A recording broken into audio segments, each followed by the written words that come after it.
of importance. Who's going to carry Vice around Chair. with over here? Good evening, everyone. Welcome to the second meeting of the month and the final meeting for this month of the Portsmouth Zoning Board of Adjustment.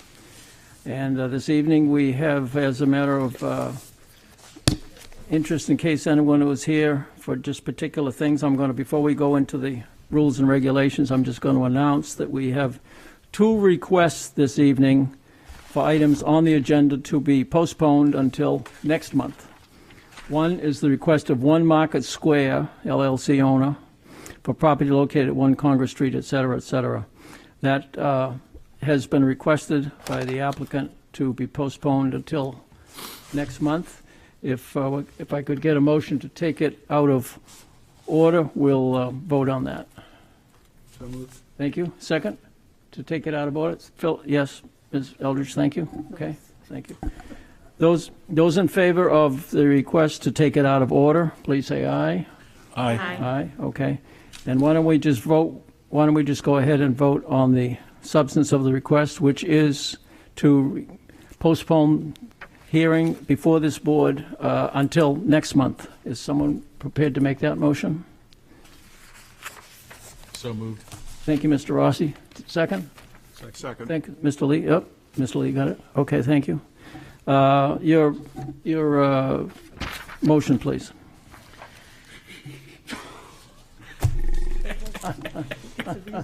It's a reasonable request. Okay. Therefore, It is a normal, very normal thing for us to do, to request that. And to approve it. Okay. Those in favor of the request to postpone that item until next month, please say aye. aye. Thank you. It's unanimous.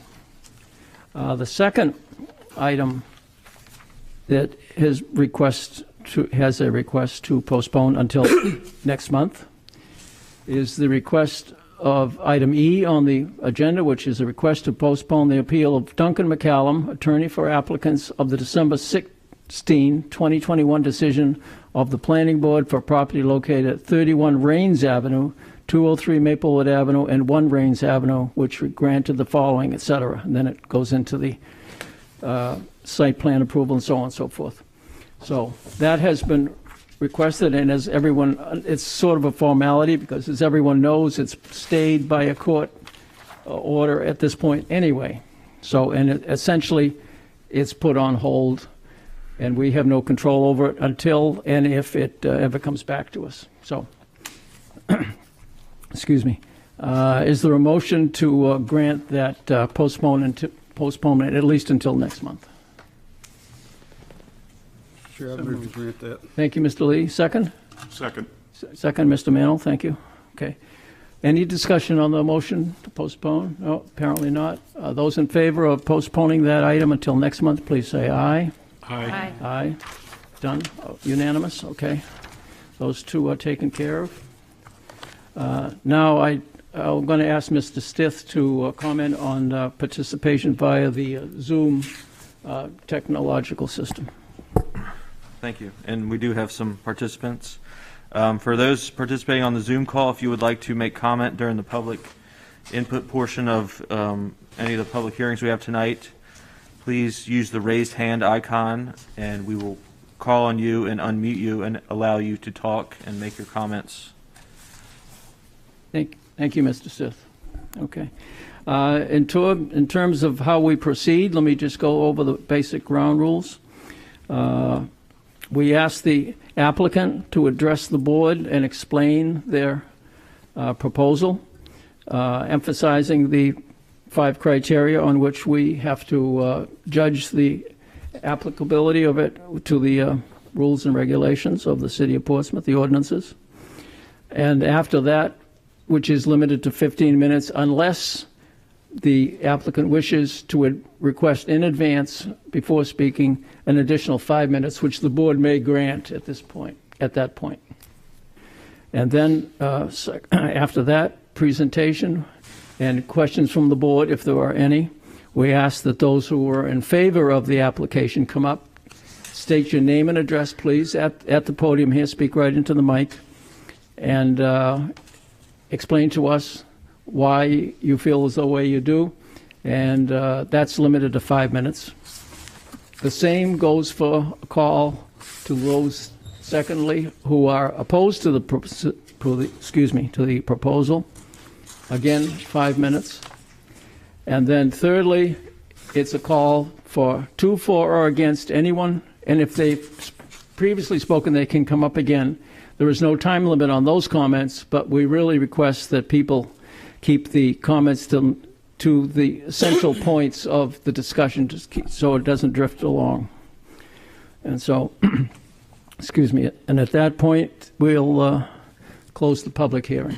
So, and the board will debate and vote, and then we'll move on to the next item. So, anybody have any questions, anything on that? Okay. We have no old business this evening, so we'll jump right into new business. And the first item on the agenda reads as follows.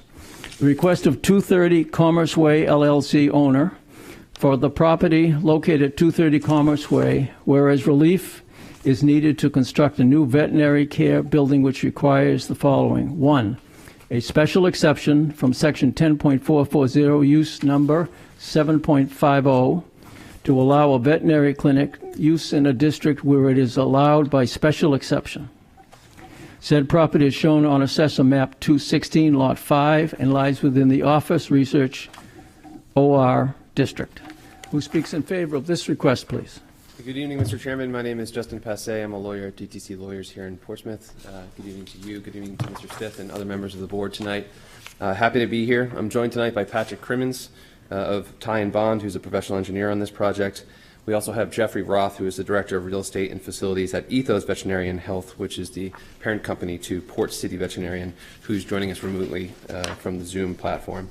So our presentation tonight, Mr. Chairman, will briefly overview the project. I will then turn it over to Patrick Crimmins, who will give an overview of the proposed new 25,000 square foot building on the property, which is aimed to accommodate the relocating Port City veterinarian practice.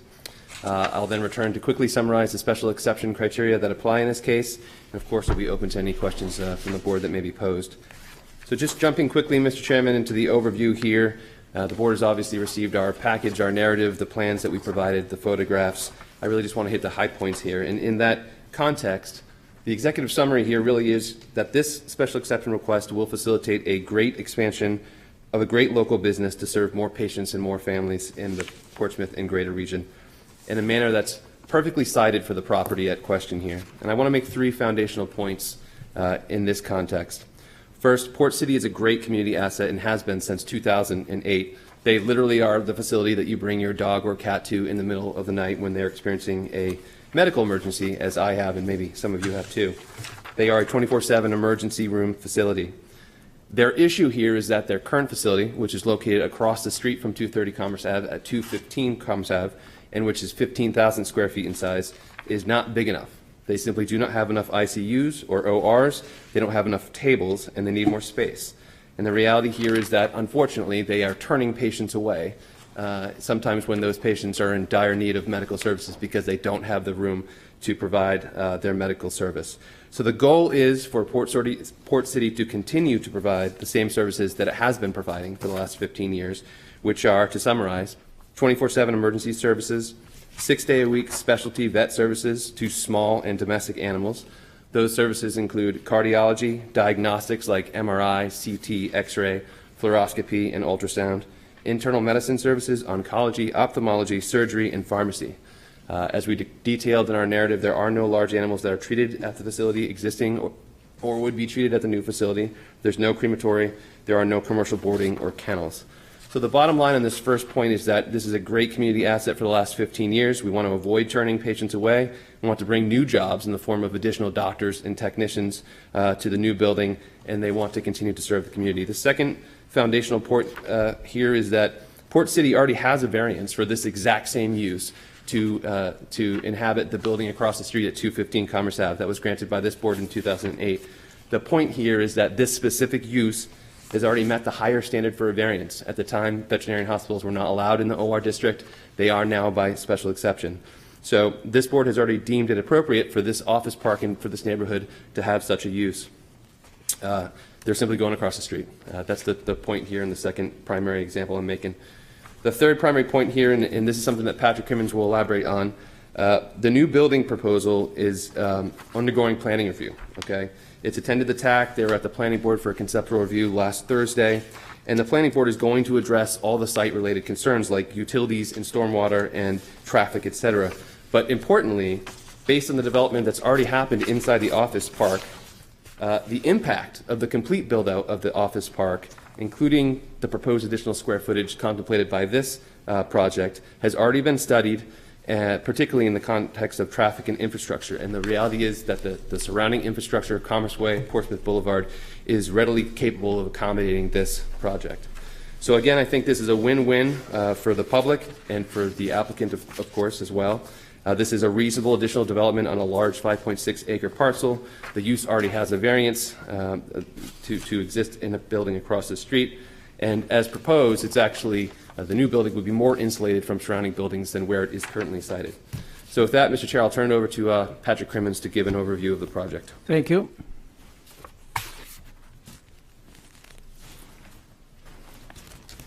Thank you, Justin. Good evening, Mr. Chairman, members of the board.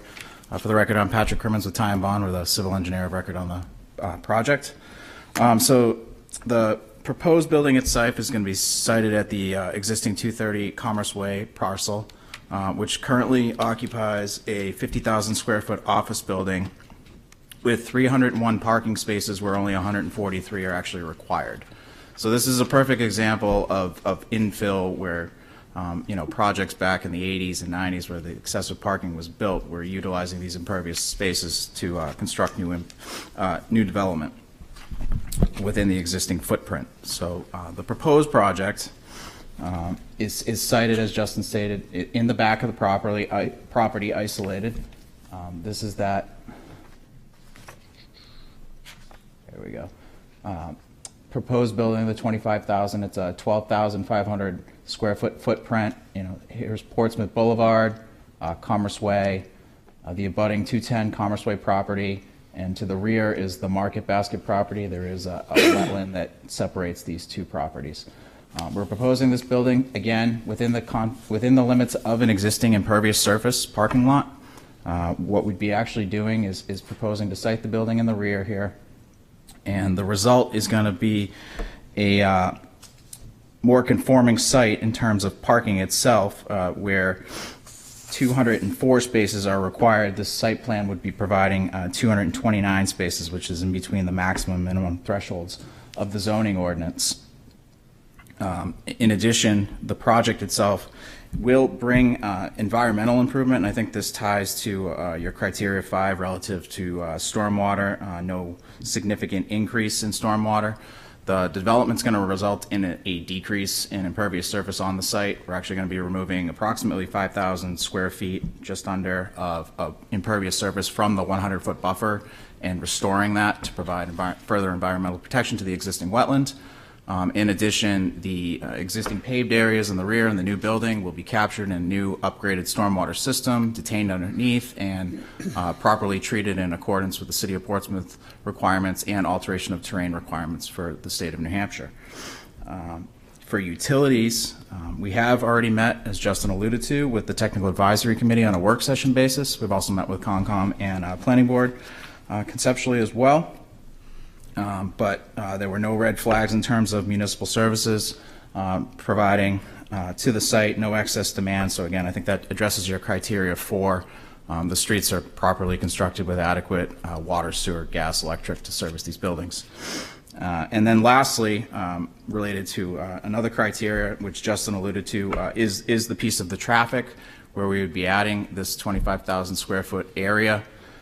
Just a little history on the office park itself. So back in 1999, the Homewood Suites Hotel, which actually sits just up beyond this page here, contemplated a full build-out of this office park of 244,000 square feet as part of a traffic study when that was designed and permitted. And that resulted in the construction of Portsmouth Boulevard itself and the signal improvements that are at Market Street today. In 2015, we brought what is directly across the street here. You can see a portion of it. a proposed development. It's now existing. It's a 65,000 square foot office building that was permitted back in 2005, completed several years ago. It's about 65,000 square feet. When we permitted that office building as well, we again had to review the traffic in the context of the full build-out that had been looked at as part of the Homeward Suites approvals. So we studied the traffic study for the entire office park with the understanding of looking at 225,000 square feet of future development. So there you can see that this 25,000 square foot gross add really fits within that added square footage that was already studied. The roadway networks are more than adequate to handle the additional capacity, not only for this building, but also for future buildings. Probably another 100, I think it's 160,000 square feet that could be built out here based on that traffic study. And in addition, this project already, as part of its construction, did further pedestrian improvements and traffic signal improvements at Market Street that would contemplate any future build out in this office park. So we're not anticipating the creation of any traffic safety hazard as part of this project, as it's already been studied in detail. And with that, I will turn it back over to Justin. Thank you, Patrick, and Mr. Chairman, members of the board. I'll quickly summarize the special exception criteria which are applicable to this project under section 10.440. And they are, first, that the proposal meets standards as provided by the zoning ordinance for the particular use permitted by special exception. We refer you, of course, to the testimony here tonight in our narrative. The veterinarian care facility is permitted by special exception in the OR district. There are no other applicable regulations under the zoning ordinance, and for that reason, this first criteria is met. Number two, the proposal will cause no harm to the, or no hazard to the public or adjacent property on account of potential fire, explosion, or release of toxic materials. As I said, this exact use has existed across the street at 215 Commerce Way for 15 years. There have been no issues, no complaints in this nature. The new building, of course, will undergo site plan review by the planning board, staff, TAC, and CONCOM. There simply are no hazards to public or adjacent properties in this nature, so I would say the second criteria is satisfied. Number three, that the proposal will cause no detriment to property values in the vicinity or change the essential characteristics of any area, including residential neighborhoods or business and industrial districts, on account of the location or scale of buildings and other structures, parking areas, access ways, odor, smoke, gas, dust, or other pollutant, noise, glare, heat, vibration, or unsightly outdoor storage of equipment, vehicles, or other materials. As indicated in our filed materials, Mr. Chairman, those types of nuisance circumstances will not exist here. The property and the area for the new building exists today as a parking lot. The neighborhood is an office park. It's situated in the OR district where buildings can be built to 60 feet by right. This building will be consistent with the existing 50,000 square foot building already on the site. It will not produce any type of nuisance as detailed in this third criteria. And of course, the building will undergo site plan review by the planning board. So the essential character of the neighborhood will stay the same. Certainly common sense dictates that there will be no detriment to surrounding property values, as the neighborhood, as I've said, is an office park, and I am not aware of any evidence to the contrary in the record before the board. So I would submit this third criteria is satisfied. Fourth, that the proposal traffic safety hazards or substantial increase in the level of traffic congestion on the vicinity. I would defer the board to Patrick's testimony tonight with regards to the studies and analyses that have already undergone for this site and for the office park in general. There is more than sufficient infrastructure to support this use, and I would submit on that evidence and that we submitted with our package that this fourth criteria is satisfied. Fifth, the proposal will cause no excessive demand on municipal services, including but not limited to water, sewer, waste disposal, police and fire protection, and schools. Again, I defer the board to Patrick Crimmins' testimony. This property is zoned for office use. This is a reasonable additional development on a property that's 5.6 acres in size. It will be serviced by municipal utilities, and it's well positioned, as you've heard tonight, to accommodate the new use. And then sixth and finally, the proposal will cause no significant increase of stormwater onto adjacent properties or streets. As Patrick Crimmins testified, the new proposal is actually going to cause a decrease in impervious surface on the property by virtue of the construction of the new building, and will otherwise capture and treat and detain stormwater on the property in a manner that this sixth criteria is satisfied. So with that, Mr. Chairman, we would submit that all six criteria applicable to this project for the special exception have been satisfied. Happy to answer any questions that the board or the public may have. Thank you very much. Are there any questions from the board at this point? Excuse me, Mr. McDonald. Just one. I'm looking in your packet at a sheet labeled tax map 217, Yes, sir. and it looks as though there are a number of small structures that look like as though they could be residential. Are those residential? I believe across Portsmouth Boulevard, those are residential structures. Okay. So have you received any or sought any input from the people who live there? We have not affirmatively sought any input, sir, but we haven't received any either. Okay. Neither fish nor fowl. Okay. Thanks. Thank you. Mr. Lee? I have a quick question. So I did a site visit out there to see the site, and it looks like there's plenty of room to do what you're looking to do. I'm just kind of curious why you think you need another curb cut to access the property. Well, certainly, I mean, I can defer to Patrick Crimmins for that discussion, but I think the idea here is that we have a use where, frankly, people who are coming there, particularly in emergency situations, need to be able to see it, need to be able to find it, and the alternative coming off of Commerce Way is a bit more complicated and a bit more nuanced. Just makes logical sense, particularly in light of all of the studying in the infrastructure which was built over the last 20 years out there, that it can accommodate it, that it's suitable for the purpose. I understand. So you think you'd have some signage out there directing emergency patients back to where the facility is? I think the bill, well, I'm not aware of any signage scheme that's been proposed or designed or anything like that, but I would assume there would be some form of signage on the building itself that would alert people on Woodbury or on Portsmouth Boulevard to be able to see that this is the building and this is where I need to get. It's going to be kind of tough to see from Woodbury, but, you know.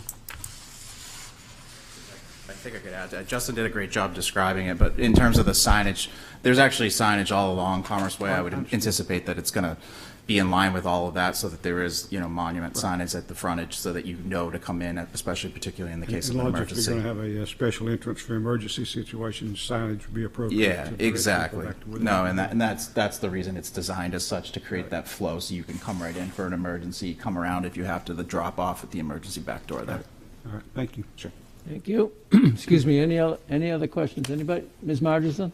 Just a quick question. About how many more patients, animals, will you be able to accommodate with this expanded facility? I appreciate the question. I'm going to defer to Jeffrey Roth if you're on the line. Jeff, if you could weigh in. It's 10,000 additional square feet, obviously, of facility, but I'm not sure of the precise metric that you're asking about. Jeff, do you happen to be there? Yeah, can everyone hear me? Yes. Jeff Roth, Director of Real Estate for Ethos. It's a real challenge to numericize it in terms of actual pets, because, a pet coming in for a spay or neuter versus an emergency pet, about 40% of our business is emergency, but 60% of our business is scheduled specialty services. So they may be coming in for oncology or cardiology or dermatology. And so the duration of each pet visit is widely disparate. And I'll be honest, I do not know a number off the top of my head specifically for the number of pets. Our existing facility is definitely restrictive, both in being a 15-year-old design, for changes in medicine, both veterinary and otherwise, and flat out square footage for cage space, et cetera. Okay, thank you.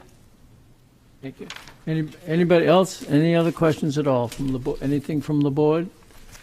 Apparently not. Thank you very much. Thank you. Is there anyone present who'd like to speak in favor of this proposal? Anyone speak in favor? Anyone speak in favor?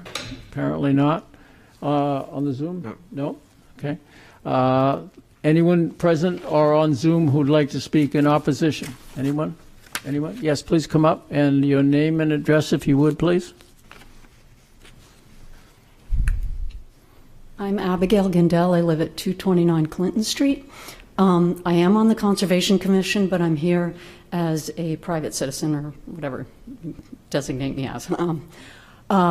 I was at the meeting where they talked about this, and it's a great project in a lot of ways, in that they're taking out stuff that is in the buffer zone.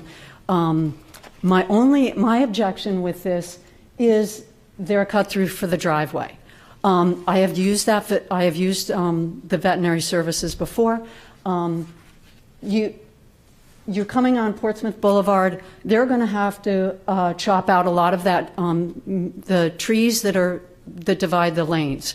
I think that's a really nice aspect for the Osprey Landing folk, the residential side on the other side of the street, to keep that. It also, I think, is good for keeping speed down. Everybody talks about traffic calming in Portsmouth, but I think that actually works, and I've driven it several times recently to do site inspections on my own. They're going to cut through, there's a swale that is probably collecting water off the boulevard, and maybe some off the parking facility for 230 Commerce.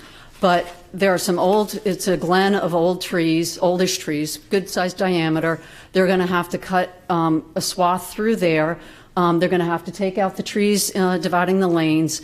And this saves you probably, 30 seconds max? And considering where their building is now, it literally is probably exactly the same amount of time. So I don't understand why a few seconds, yeah, it's an emergency, but are you going to run a red light because it's going to save you a minute?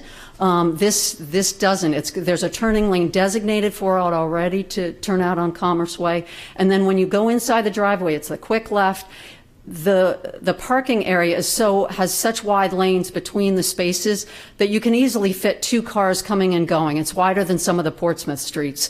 So you can go through the parking. It's not that deep a section of spaces, and there you are at the building. If they did good signage at the entrance and then within the parking lot to get you to the building, I don't think there'd be a problem, and I don't think you need to destroy.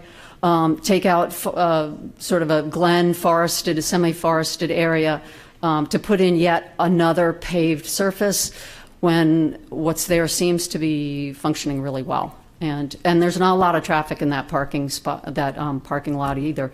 Doesn't seem to be a lot of volume of in and out people. So I feel like you probably doesn't have to have its own driveway to accommodate emergency pet deliveries. Anyway, sorry. Thank you very much. Past the time. Any questions from the board? No? Is there anyone else to speak in opposition? Anybody else? Anybody else? Last call? No. Mr. Stith? No. Okay, then we'll move to 2 for and against. Does anyone whether you've spoken or not before, does anyone want to come up and address the board? Good evening, Mr. Chair. Just very briefly, we appreciate the statements by Ms. Jindal, and I would just say that we'll look forward to having that discussion before the CONCOM and the Planning Board, where that jurisdictionally is something that's more within the purview of those boards. So thank you. Thank you. Okay. Anybody? Any last call? Last call? Okay. Okay, the public hearing is closed. Discussion board, or to get something moving, or even a motion? Anybody?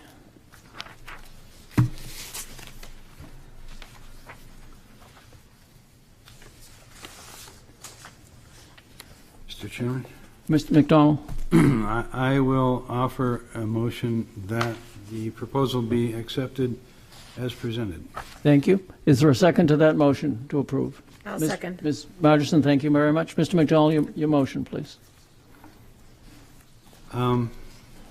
We have, I'm sure the applicant knows, we have a duty to consider 5 criteria that could apply to this application, and so I would say the first one is that we need to believe that the variance is not contrary to the public interest. Actually, we're in the other list of things, the special exceptions. Special exceptions? Yes. Thank you, Mr. Chairman. No problem at all. Okay, so standards as provided this ordinance for the particular use permitted by special exception. And consult with the planning board to determine if there are any standards specific to the particular use. I'm not sure that the ordinance contemplates a veterinary hospital among its uses, but I don't think that that the ordinance would find anything wrong with the use that you've proposed. No hazard to the public or adjacent property on account of potential fire, explosion, or release of toxic materials. You're not proposing a manufacturing facility, you're not proposing a facility where there is a high risk of any of those potentially catastrophic consequences. So I believe that that one is satisfied. No detriment to property values in the vicinity or change in the essential characteristics of any area, including residential neighborhoods or business and industrial districts, on account of the location or scale of buildings and other structures, parking areas, access ways, odor, smoke, gas, dust, or other pollutant, noise, glare, heat, vibration, or unsightly outdoor storage of equipment, vehicles, or other materials. I think we don't have to worry about any of those occurrences, because it's an animal hospital. It's not it's not one that makes use of big pieces of heavy equipment or creates noise, dust, smoke, or anything like that. So I think that that one is satisfied. Next is no creation of a traffic safety hazard or a substantial increase in the level of traffic congestion in the vicinity. The reason that you want to propose this project in the first place is to accommodate growth. And so I think we've heard tonight that the growth is not going to be of a kind or extent that would endanger or inconvenience traffic flows in through the area, or create any safety hazards. So I think that one is also satisfied. No excessive demand on municipal services, including but not limited to water, sewer, waste disposal, police, and fire protection in schools. I think these questions almost answer themselves in the case of a veterinary hospital. But if you're going to TAC next, you will certainly get them answered there. So I think there is no risk of a problem with that criterion. No significant increase of stormwater runoff onto adjacent property or streets.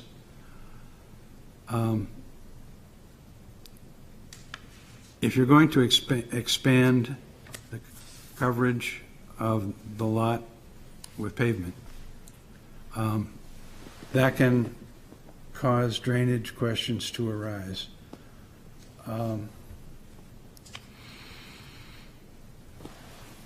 And I don't think that what you've shown us in the plans here tonight creates any problems that would have to be corrected later.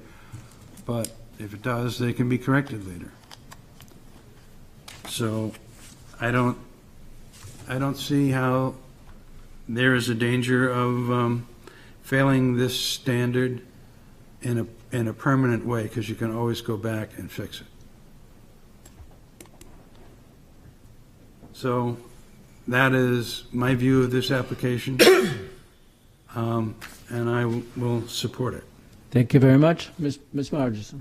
So the other thing I have to say for a second is that, for the record, in essence, this really is just moving the building across the street.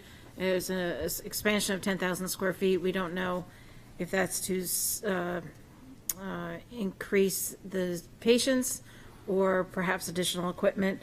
To the individual from the Conservation Commission, thanks, of course, for coming out.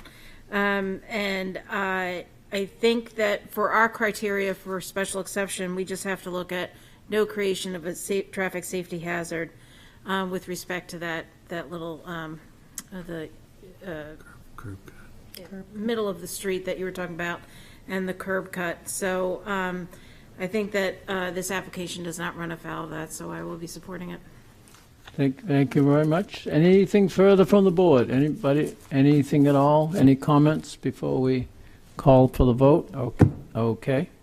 The motion is to approve as presented. Excuse me. Mr. Rossi. Yes. Ms. Eldridge? Yes. Ms. Margison? Yes. Mr. Lee? Yes. Mr. McDonald? Yes. Mr. Mannel? Yes. And the chairman votes yes as well. Thank you all very much. You're all set. You're approved. Thank you. You're welcome.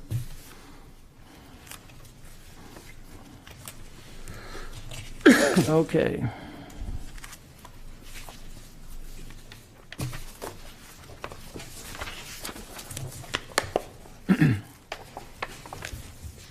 Well, I'll pull the silly thing down.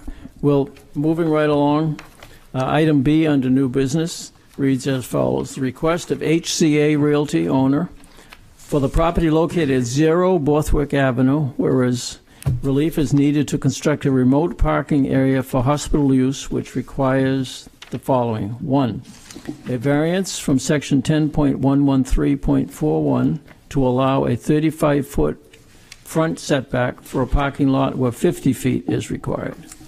Variance 2, a special exception from section 10.1113.112 to allow a parking lot on another lot in the same ownership as the lot in question within 300 feet of the property line of the lot in question.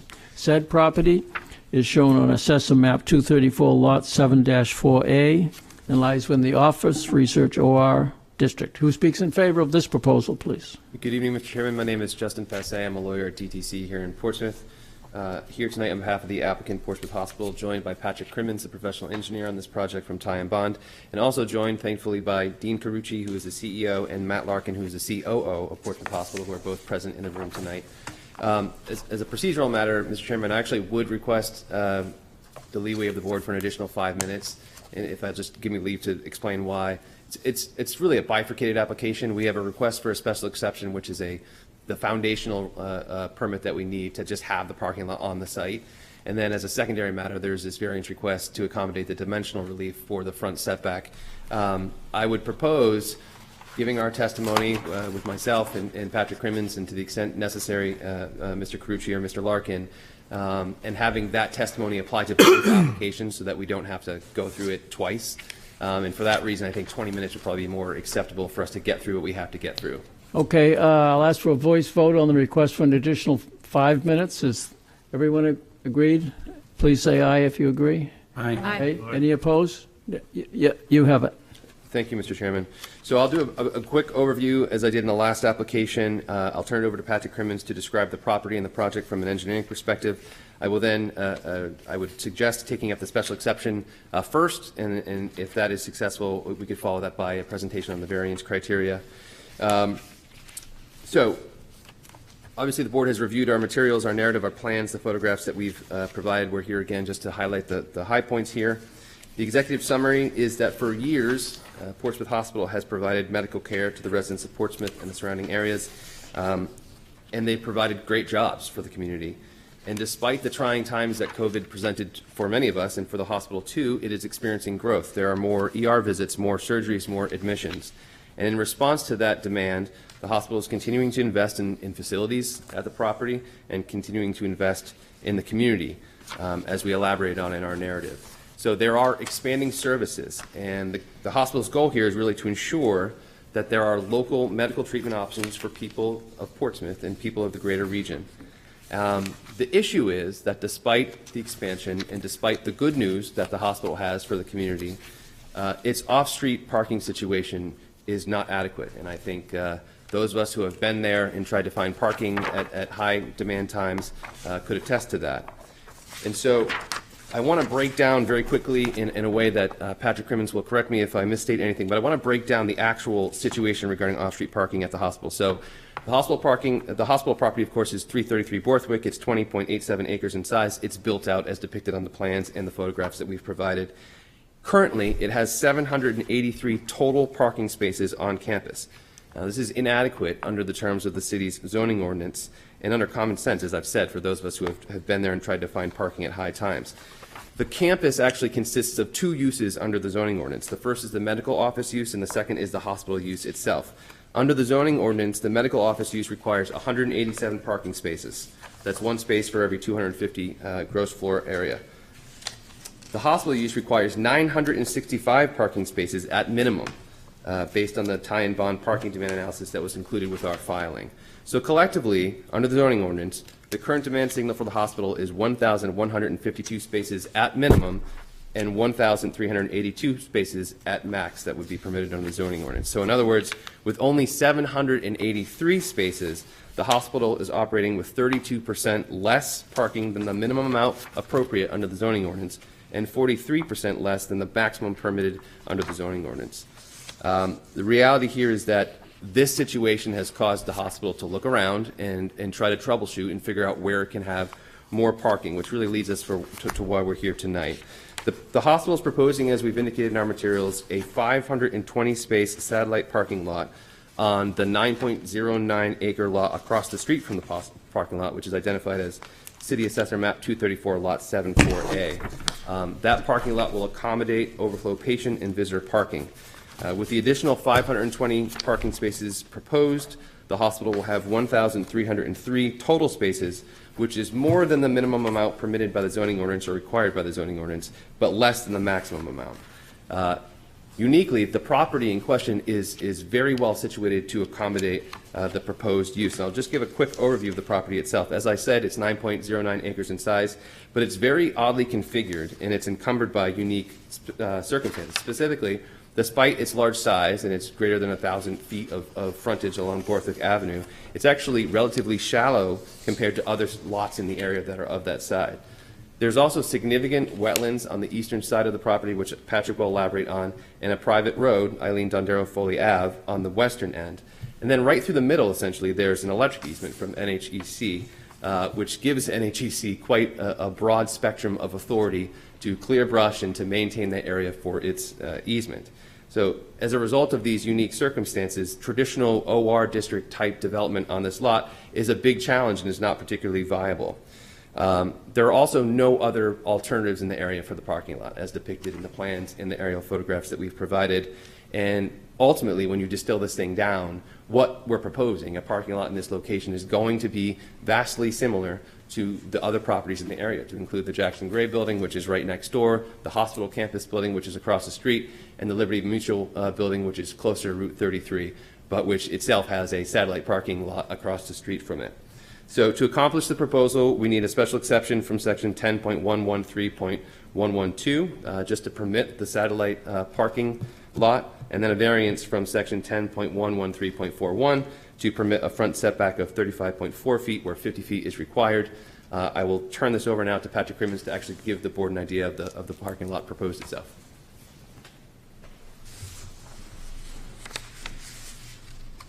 Thank you again, Mr. Chairman, members of the board. Patrick Crimmins with Ty and Bond. As depicted in the package here, and Justin did an excellent job describing the the parking calculation, so I don't have to go into that or correct anything. But just looking at this first graphic that we provided in here, it shows the location and proximity of the satellite parking lot to the proposed to the existing office campus. You know, certainly looking at this graphic, you can see that the existing office campus is it's maxed out. You can't. There's nowhere we can go. You know, there's some fringe wetlands on the edges.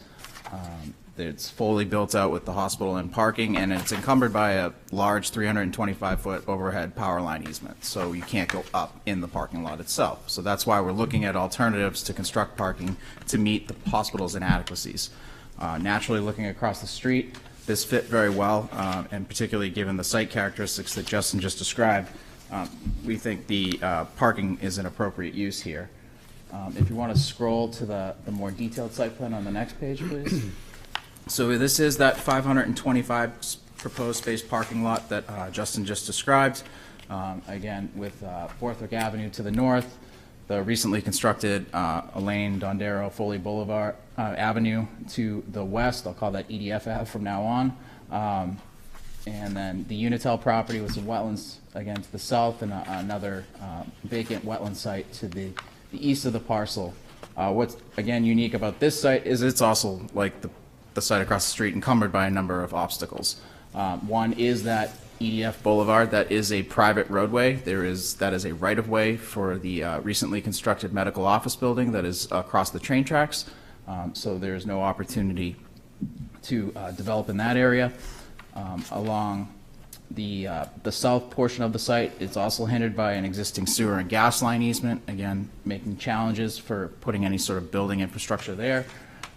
Looking towards the center of the parking area, we are also encumbered by a, what is approximately 120, I think it's 125-foot overhead power line easement for Eversource as well, that comes right through the center of this parking lot. And then lastly, bordering on the site and then with a finger actually extending into the site has, you know, a high-value wetland complex that borders it, and then again, from that wetland, we have the 100-foot wetland setback that is imposed through the zoning ordinance. So what we're proposing here is that 520 space lot, and relative to the variance, the reason we're seeking that variance for that reduction in the frontage where we can't have parking in the front yard, it's an environmental purpose. It's so that we're not impacting the that is largely why it's so that we're not impacting the wetland buffer. It's so that we can try to meet the parking needs of the hospital, but be sensitive to the environmental concerns of the wetlands and the regulations in the zoning ordinance. Along the roadway, as Justin said, we're looking, it's a 35.4 foot setback from the road where 50 is typically required. You know, oftentimes you're seeing that relative to building design. They don't want parking between the buildings and the street. There is no building here. The other thing is, if you look at the subdivision regulations, the industrial right-of-way minimum for design in the subdivision, it's 60 feet. So this roadway actually has a wider right-of-way than what is typically required of the minimum. It's a 75-foot right-of-way. So there's added buffer between the street and parking area because of that width. So for that reason, we feel that the variance is justified because of the context of avoiding the wetlands, avoiding the wetland buffer, and then looking at, you know, the frontage of the site, you know, in terms of the added area and the right-of-way, maintaining that 35.4 feet. And then if you look further down Borthwick Avenue at similar sites along the road, you'll see that the parking also is closer than 50 feet to the road. You can see it in the past graphic along Portsmouth Hospital. If you go to the next parcel, Liberty Mutual, its parking is literally, I think it's in the right-of-way. If you look at the lines, partially in the right-of-way. And then continuing on, even the credit union itself also has parking that is closer. So it fits in the context of the neighborhood, and the reason we're trying to do this again is to be environmentally sensitive and to avoid the wetland buffer impacts. From a layout standpoint, we are proposing 2 curb cuts. One would be coming off of the Elaine Dondero Foley Boulevard to this main parking area, and then again avoiding this wetland buffer. You can kind of see that here. We'll have a drive that comes around, and then we have this other small parking area that we're looking to construct. For the site itself, we will be introducing a shuttle for employees, you know, particularly during the winter months like these, maybe not on a day like today, but a day like Friday, where, you know, you can shuttle employees for the longer walk across the street. From a traffic and safety standpoint, you know, this is a deficiency in the hospital. What we're not expanding the building beyond the growth that is discussed in the application. So we're not really adding a tremendous amount of traffic here. What we're trying to do is supplement the deficiency of parking that exists out here. And what we'll be doing is implementing, particularly along the frontage, pedestrian connectivity both throughout the site. Actually, we'll have sidewalks through the center of the site connecting out to the front. And then a meandering walk along the front landscaped area that'll be heavily landscaped. We're going to look at opportunities to maintain the existing trees where we think it's viable. We've tried to identify that actually in the kind of the dark clouded green areas that are shown on this graphic here to the extent that we can. So it'll be a meandering path providing connectivity. It'll come up to the intersection of Elaine Dondero, Foley, EDF Ave. We'll introduce a crosswalk that will connect over to what was just recently constructed. It's already an improved intersection up there. There's already connectivity across the street with an existing crosswalk and bike box to lead from that sidewalk that is along Portsmouth Hospital over to our site. And what we'll do is we'll be further implementing safety measures. We're going to look to mimic the condition that is down the street at Liberty Mutual and introduce pedestrian flashing signals. across Borthwick Avenue so that traffic is aware as they're oncoming that pedestrians are looking to cross the street. From a stormwater management standpoint, again, we're regulated by both the state and the city to reduce peak flows, provide treatment, so that will be dealt with through both the local approval process and the state process to ensure that we are not putting any significant stormwater impact on the site, and that we'll be treating the stormwater that is introduced to this site. And then from a demand standpoint, utilities, it's a parking lot. We're not actually looking to use any of the municipal utilities. So with that, I will turn it back over to Justin.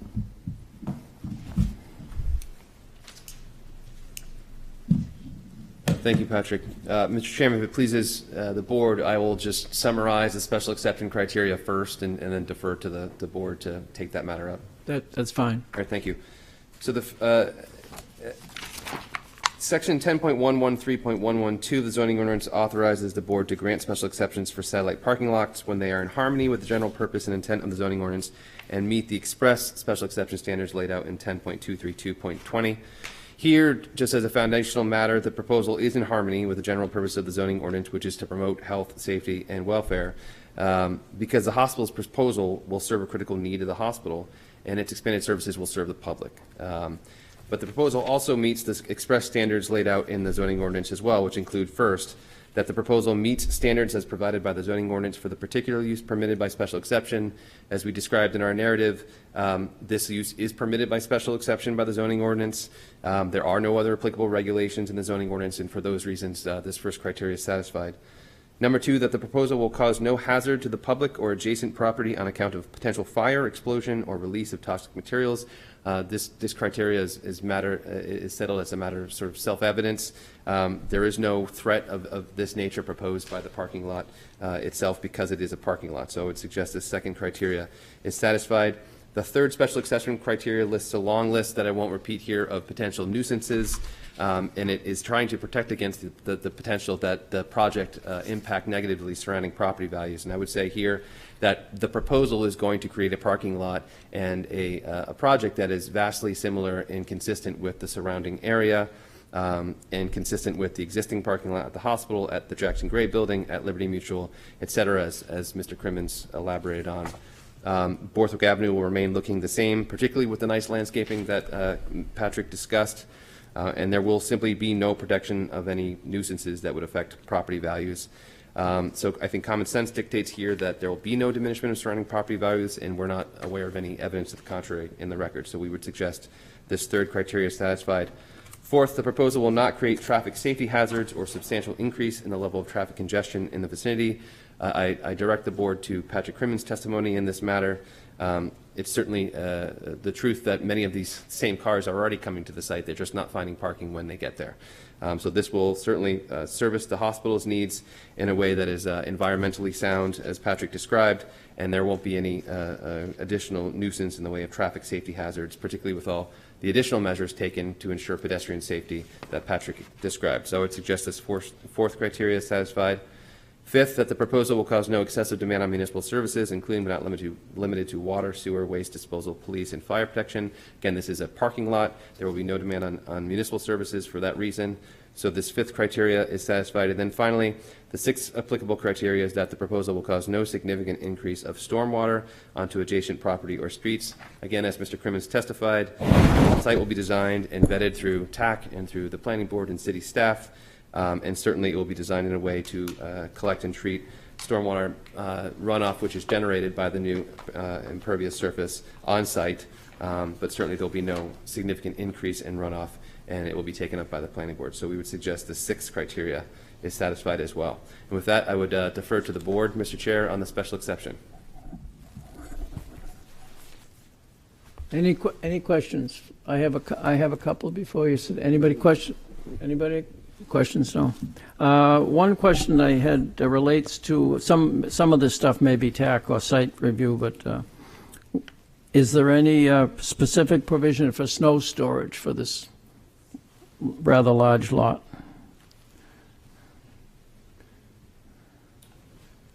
It's a That's a great question, Mr. Chairman.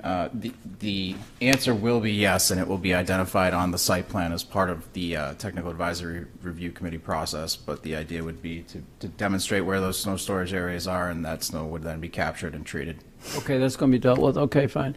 And my second question is on the, it's hard to describe it, but there's a square, a light-colored square on the left side, sort of over. Right there? Right there, yeah. What does that represent? I was trying to figure out Sure. what in the world that was. That's a good question. So what that is there's actually some poles for those overhead wires that we need to maintain in place, so that's why Okay. we have that landscape island situated there. Okay, all right. And my last question is, my understanding is there's no little huts or waiting areas to be constructed at this point. Is that correct?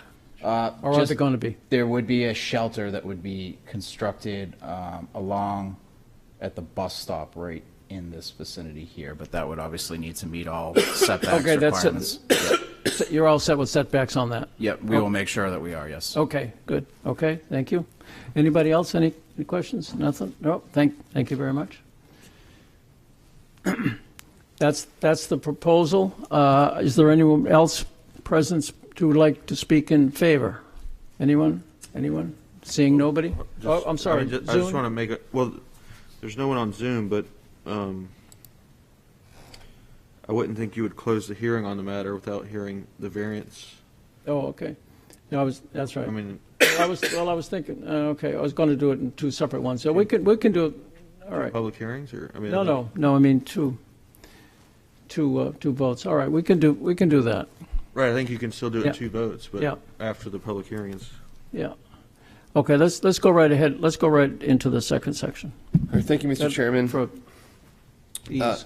So in addition to the special exception requirement, there is a requirement to obtain a variance from section 10.113.41 of the zoning ordinance to permit a front setback of 35.4 feet where 50 feet is required. As Mr. Crimmins testified, the encroachment into that front setback area is something that was done to accommodate the site-specific concerns like encroachment into the buffer area around the wetlands to the eastern portion of the site. So we feel like the statutory criteria are met, and I'll just summarize those briefly as follows. The first requirement is that the variance will not be contrary to the public interest and that the spirit of the ordinance is observed by granting the variance. Those are actually the first two statutory requirements, but as this board is aware, the Supreme Court said that they should be analyzed together. A variance is only contrary to the public interest and not in the spirit of the ordinance if it unduly and in a marked degree conflicts with the ordinance such that it violates the ordinance's basic zoning objectives. Mere conflict with the terms of the zoning ordinance is not enough. The case law suggests that this board should review these first two statutory variance criteria by asking two questions. First, whether the proposal will alter the essential character of the neighborhood, and second, whether the proposal will threaten the public health, safety, or welfare. Here, foundationally, there is no marked conflict with the zoning ordinance. The particular section in question, 10.1113.41, doesn't have an express purpose provision, but generally, as the board understands, setback provisions within the zoning ordinance are there to achieve uniformity and consistency of aesthetic within a zoning district. The general purpose of the zoning ordinance is to promote health, safety, and welfare. So, as a threshold matter, this variance request does not conflict in a marked degree with the zoning ordinance because the parking lot won't compromise the uniformity of the area. As you heard through the testimony, the proposed parking lot is going to be substantially similar to the other parking lots along Borthwick Avenue, and it will actually end up advancing the consistency of the area for the same purposes. It will also obviously benefit the public by providing a greater access to the hospital.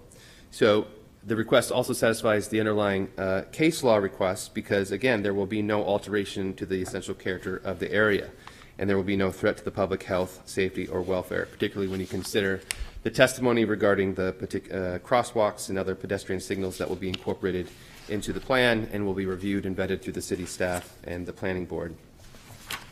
So the summary on these first two statutory criteria is that because the parking lot will be consistent with the implied purpose of the provision in question, the setback provision, and consistent with the general purpose of the ordinance, and because it will be consistent with the essential character of the area and not threaten public health and safety, the first two statutory prongs are satisfied.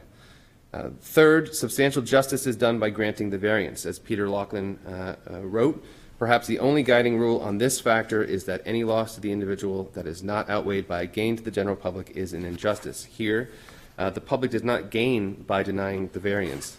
The relief requested is minor, and frankly, at 15 odd feet, it will be virtually indistinguishable from all other parking lots along Borthwick Avenue. We believe this parking lot will be consistent with the other parking lots and the other infrastructure along Borthwick Avenue. And frankly, the public will gain by this proposal. There will be more access to the hospital. There will be safe access from across the street as vetted by the planning board. The project will minimize wetland impacts on the property, and obviously the continued growth and vitality of the hospital will serve the public. So this really is a situation where it's a win-win. The substantial justice prong of the variance criteria is looking at the benefit versus detriment. We see this as a win-win for the public and for the applicant, and for that reason, the third prong of the statutory criteria is satisfied. Fourth, the proposal will not diminish the surrounding property values. Given the existing nature of the uses along Borthwick, as we've described tonight in our package, this use is going to be consistent. And frankly, with the nice landscaping along Borthwick Avenue, it's going to be better situated as a parking lot than the other parking lots in the area.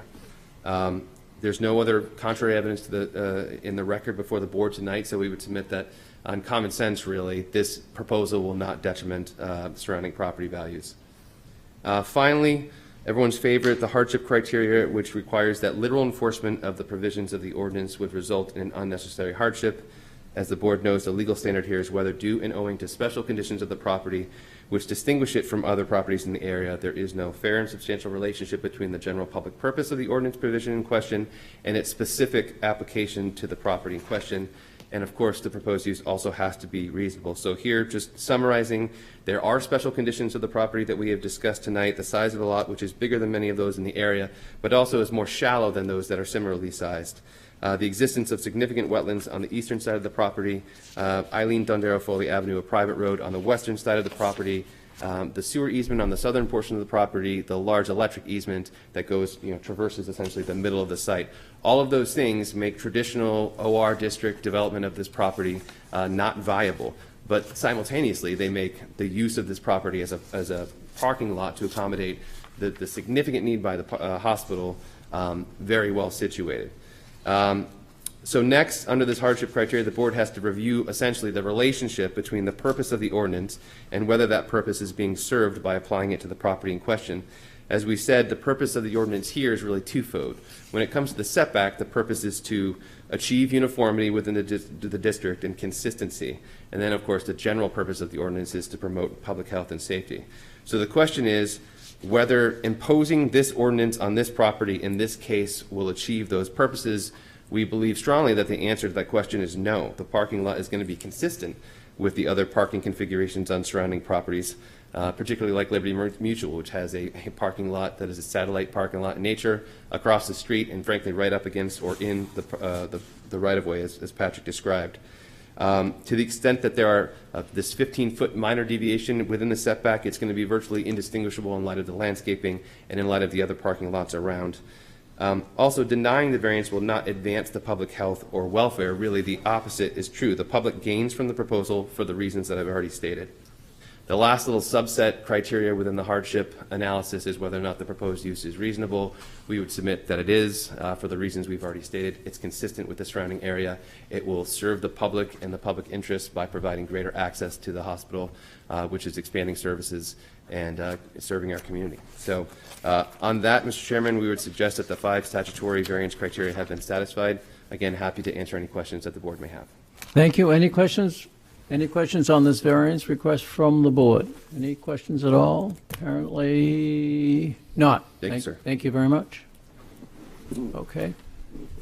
Is there anyone present else who would like to speak in favor of this proposal? Anyone present at all? No? Seeing nobody? Okay. Is there anyone present who would like to speak in opposition to this request? Any in opposition?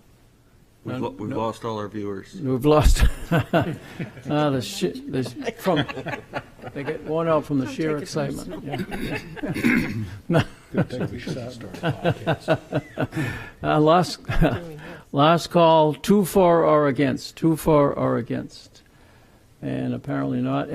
Going back to the special exception, any questions have arisen in anyone's mind on the board to that?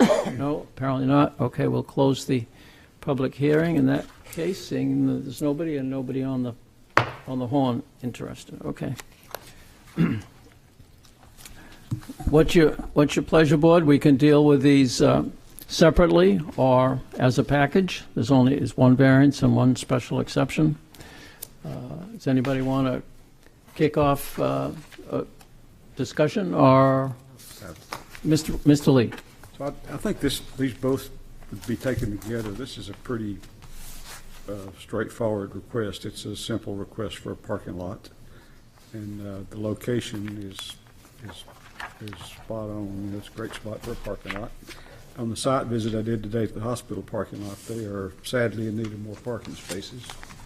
So this certainly makes sense to me, and I'd be supporting the motion for the variance and also for the special exception. Thank you. Is there a second to that motion to take them together as a package and in favor of both? Second. Mr. Mantle, thank you very much. Mr. Lee. That wasn't exactly a motion, but I'll run with it. All right. All right. So if it's okay with you, we'll do the variance and the special exception at the same time. That's fine. Since they're sort of essentially related here. Yep. So as we have heard, the criteria for a variance is let's see, what they're looking for, a variance for frontage, I believe. For the setback, 35 feet. Setback, yeah. Yeah, 35 Setback. versus Got it. 50. Okay. Yeah. So in the setback, this variance is not contrary to public interest and certainly observes the spirit of the ordinance. It's an innocuous request just to allow their parking lot to conform to the site better. I think, you know, substantial justice will be done here, and that the benefit, any potential benefit to the public, is not outweighed by harm to the applicant. So that would satisfy that. Because this is in basically a medical office area, there would be no diminution in values to the surrounding properties, and literal enforcement of the provisions would result in unnecessary hardship. This is basically the only sensible location where they could build a parking lot to accommodate their parking needs. So because of that, again, the hardship would come in that any hardship to the applicant is not outweighed by harm to the general public. So that would satisfy the variance criteria. Turning over to the criteria for a special exception for the special exception to allow parking lot. So there's lots of parking lots all along there, so this is not a unique parking lot. So the criteria for special exception are that there's no hazard to the public or adjacent property on account of potential fire explosion or release of any toxic materials, no detriment to property values in the vicinity or change in the essential characteristics of any area, including the residential neighborhoods or businesses, or industrial districts on account of the location or scale of buildings or other structures, parking areas, access ways, odor, smoke, gas, dust, or other pollutants, noise, glare, heat, vibration, or unsightly outdoor storage of equipment, vehicles, or other materials. Again, this is simply a parking lot, so none of that would apply. Because of the access proposed here, there'd be no creation of any traffic safety hazard or any substantial increase in the level of traffic congestion. And a parking lot would certainly create no excessive demand on any municipal services, including but not limited to water, sewer, waste disposal, police, fire protection, and schools. And there would be no significant increase in stormwater runoff onto adjacent property or streets. So for all those reasons, I would propose that we grant the variance and also the special exception as presented and advertised. Thank you, Mr. Lee. Mr. Mantle, your second. I agree with what Mr. Lee has spoken. Thank you very much. Anything further? Any discussion? Any on the motion, which is to approve the special exception and the variance? Hearing apparently no discussion. Okay. Let's take a vote. Excuse me. Let's start down this way. This time, Mr. Mantle? Yes. Mr. McDonald? Yes. Mr. Lee? Yes. Ms. Margison? Yes. Ms. Eldridge? Yes. And Mr. Rossi? Yes. Thank you. It's unanimous. The vote's passed. You're all set. Thank you very much. You're welcome. Thank you for looking out for Portsmouth's animals and people. All of you. Got care for everybody tonight. All right, so I'm gonna- Oh, goodness. Next. Just to repeat the earlier announcement, item C is a request of One Market Square LLC owner for property located at 1 Congress Street. That has been postponed and so voted by this board earlier in the evening, and that means postponed to next month's regular meeting of the Board of Adjustment. So that takes us to item D, the fourth item on the agenda. And this is a request of Theodore M. Stiles, the owner, for the property located at 28 South Street, whereas relief is needed to add 2 rear additions to an existing dwelling, which requires the following. 1, variances from section 10.521 to allow a 30.5% building coverage, where 30% is the maximum allowed, and B, a 5-foot left side yard where 10 feet is required, and 2, a variance from section 10.321 to allow a non-conforming building or structure to be extended, reconstructed, or enlarged without conforming to the requirements of the ordinance. Said property is shown on Assessor Map 102, Lot 43, and lies within the General Residence B, otherwise known as GRB district. Who speaks in favor of this proposal, please? Good evening, Ann Whitney. I'm the architect for the project. The first plan you have is an overall site plan that shows the location of these 2 additions. One at the rear of the structure, which is A. Second one, B, is the one with the 5-foot plus or minus setback. The reason for this, the B addition, currently the kitchen of the main residence is adjacent just to the left of that B, and then there's a beautiful formal dining room in this house that is on the upper edge of that. And currently, in order for the owners to use that dining room, they have to walk all the way around the house. So this B addition has twofold. One is to create an access way to the backyard, and also to create a little bit of a pantry space and an access directly from the kitchen to the dining room. And if you go to the 2 of 3, you can see the plan layout. The size of that addition was just such that I could get a clear passage and some narrow 18-inch shelving on either side. The other addition, 8 addition, just creates a little more living space on the kitchen, kind of great room side of the building. You can see there are, in the photos, this is all happening kind of on the rear of the house. The only view you have from the street of this is across the fence from Marcy Street, and that's on that 2 of 3. That's the photo I'm showing there from the sidewalk along Marcy Street. The other page shows some more elevations. They're 1-story additions with hip roofs, sort of in keeping with, a 1-story addition on this house. Excuse me. The existing building coverage is 28.1%, and what we're asking for is just a couple percentage points over the 30% allowable.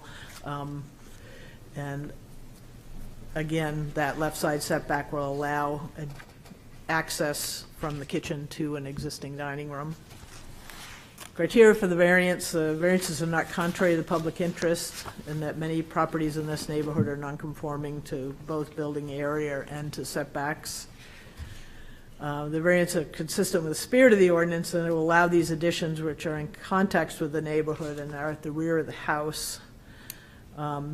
Substantial justice will be done as this work will allow the owner to improve the property without adversely affecting adjacent properties. These variances will not diminish value of surrounding properties. They're very much in keeping with other additions that have been done in this neighborhood. And the special condition of this property is the non-conformity of the existing residence. mainly to that side setback. It's even, the existing residence is closer to that side setback than this addition is.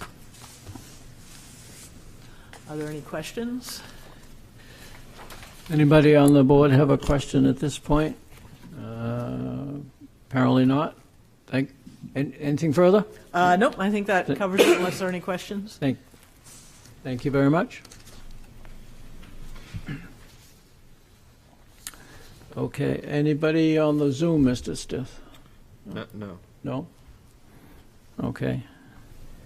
And seeing that we have no other people here in the room who need to speak, we don't need to, we'll go through the formality. Anybody for or against? Anybody in favor? Anybody opposed? None. Okay. We're all set. Public hearing is closed. What's your pleasure, board?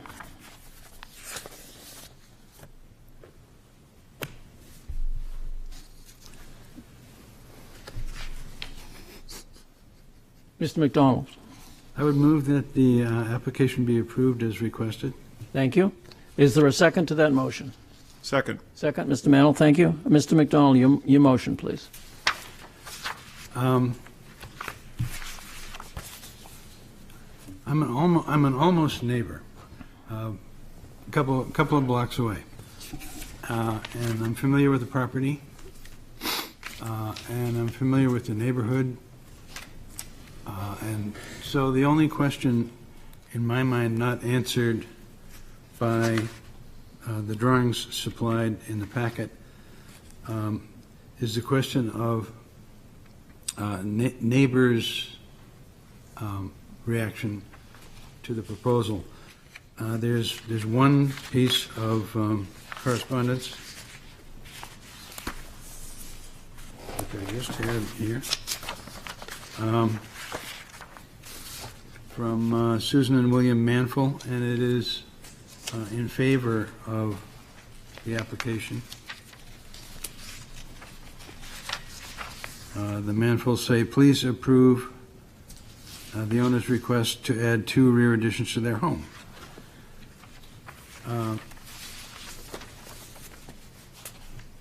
So I would say all of the criteria are actually met by this proposal, which is pretty straightforward, and has virtually no public implications. The neighbors like it. It doesn't affect the public. I think we should approve it. Thank you very much. Mr. Mantle, anything additional? To what Mr. McDonald said, yeah, it's a very small request in a very dense neighborhood, in absence of any, neighborhood outrage. I don't see anything wrong with it. Like I said, it's a small request, 5-foot setback, and 0.2% over the Half a percent over what's there. yeah, over the building percentage. Yeah, Yeah. it has my support. Thank you very much. Any else, further call, anything else?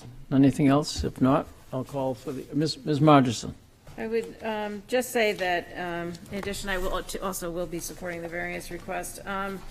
It actually brings the property more in compliance with the left yard setbacks than currently exists. It goes from 3 to 5 feet. The building coverage is slightly over the 30%, whereas before it was 28%. It's probably more like 30.3%. But that is not a marked departure from the zoning ordinance, so there's no problems with this application. Thank you very much. Anything further? If not, I'll call for the vote. Mr. Rossi? Yes. Ms. Eldridge? She's recused as a Oh, I'm member. sorry. She's right in front of me. Ms. Eldridge? Ms. Margison? Yes. Wow. Mr. Mantle? Yes. Mr. McDonald? Yes. Mr. Lee? Yes. And I vote yes as well. Thank you. You're welcome. Motion to adjourn? Is there a second to that motion? Favorite motion of the night? Yes. Mr. Rossi, yes. Those in favor? Aye. Aye. None, no opposition will be taken. This could be a new record.